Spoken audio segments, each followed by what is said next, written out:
Welcome to Raising Awareness with Yeonmi Park. Today in this video, I am going to talk about the dangers of socialism.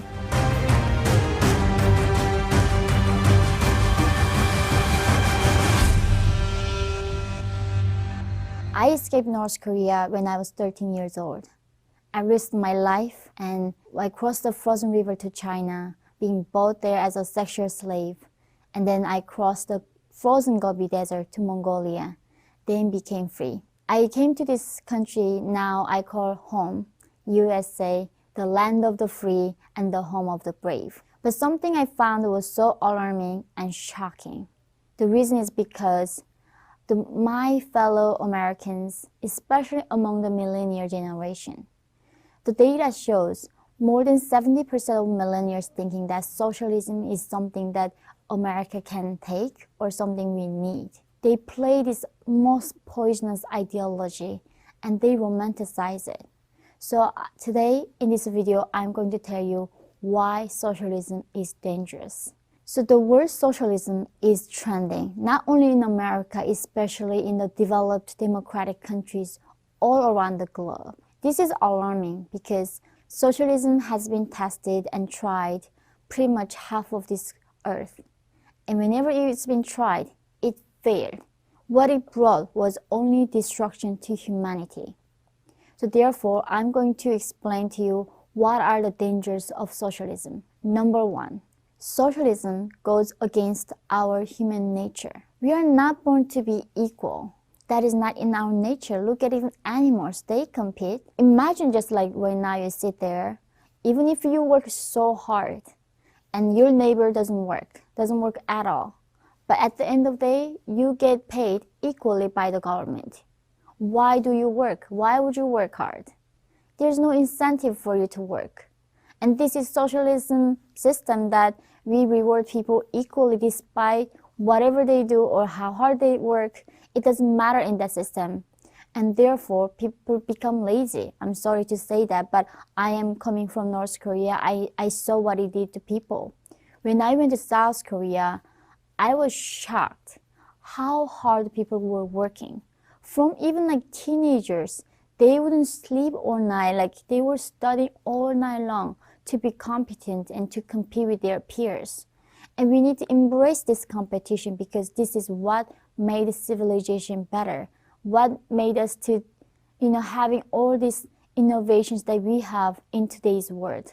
The dangers of socialism, number two, there is no room for outliers. When I was reading this book called Outliers, I didn't even know the term. I was really shocked.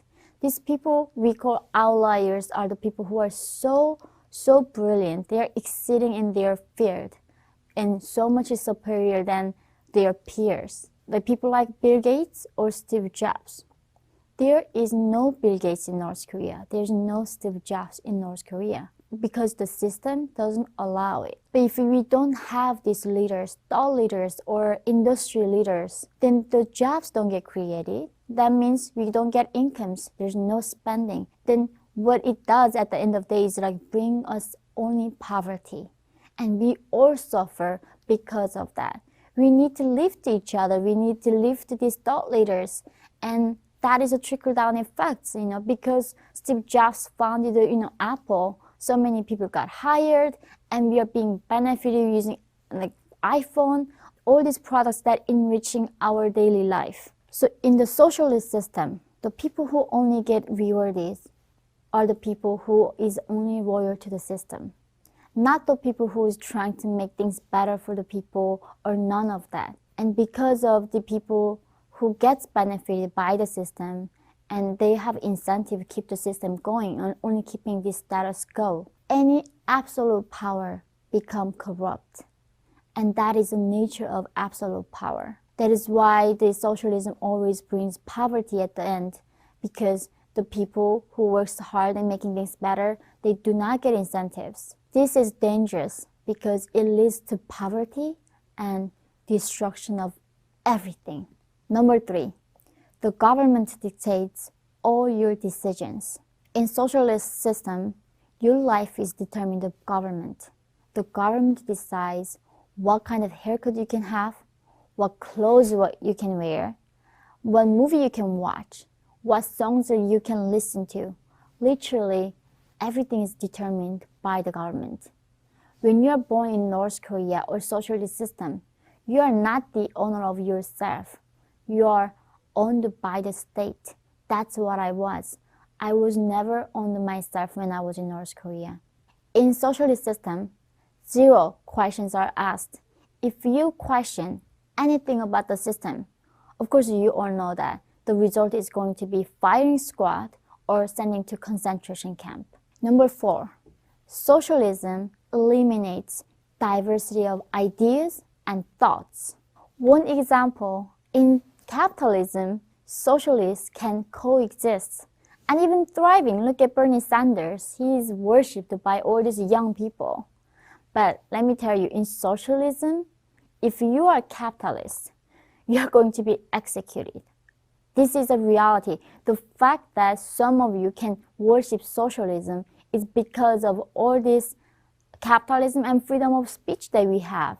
This is a luxury for us to even think differently than our peers. So let me give you an example. When Kim Jong-un executed his own uncle, Jang Sung-taek, his crime was, one of the crimes he said was he was a capitalist. He was corrupted by this ideology called capitalism.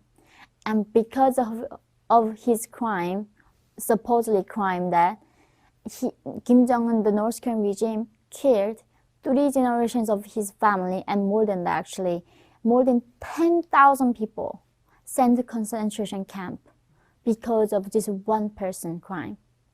This is called guilt by association. A lot of you ask me, like, why there's no revolution in North Korea? If you rebel, if you say something bad things about the ideology or the regime, what that does is not only taking your life away, but 3 generations of your family life as well. And this is what it comes to absolute power. Lastly, number 5, there is a huge difference between equality in outcomes and equality in opportunities. Equality in opportunities is in countries like America. Despite my gender, my race, or my skin color, as long as I am competent and working hard, I can pursue pretty much all the jobs. I cannot pursue presidency because I wasn't born in this country, but all other jobs I can pursue. And that is why, exactly why there is, outliers like Barack Obama. He became president despite his gender, despite his color of his skin, whatever we call, he got the same equal opportunity. But that can never happen in socialist paradise, what is called North Korea. If you are not born in the right family, nobody gets to be president of North Korea. Only one family, that is Kim's. Supposedly the most equal society that is called socialism, North Korea has big 3 categories of caste system between people, and within 3 that big categories, there are 50 different classes. This is what we are ideologizing. Socialism is the most unequal system that you can imagine as a human being. So rather we pursue inequality of outcomes, we must pursue equality in opportunities. So this, regardless of whatever backgrounds we have, as long as we are willing to be responsible and working hard, we can do whatever we want to do in this freedom. And that's what is beautiful about this country called America. I want you to look at this graphic right here. Look at this picture of where these different ideas that people are pursuing. Capitalism lifts us all together. That's what it is in capitalism right now in America.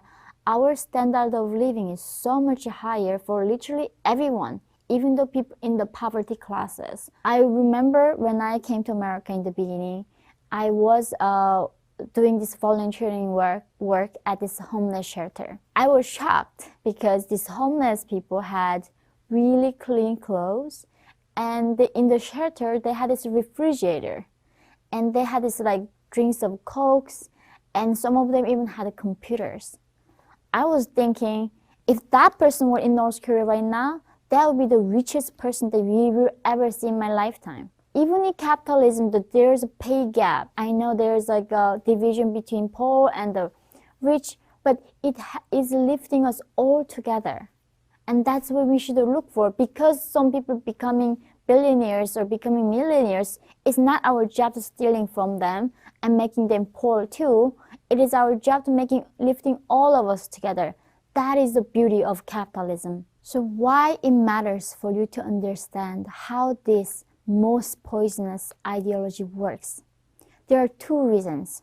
Number one, this ideology literally can ruin our country, our future, and our family. Number two, in socialism, we can never be the master of our lives, and we can never fulfill our full potential as humans. So let's stop it before it's too late.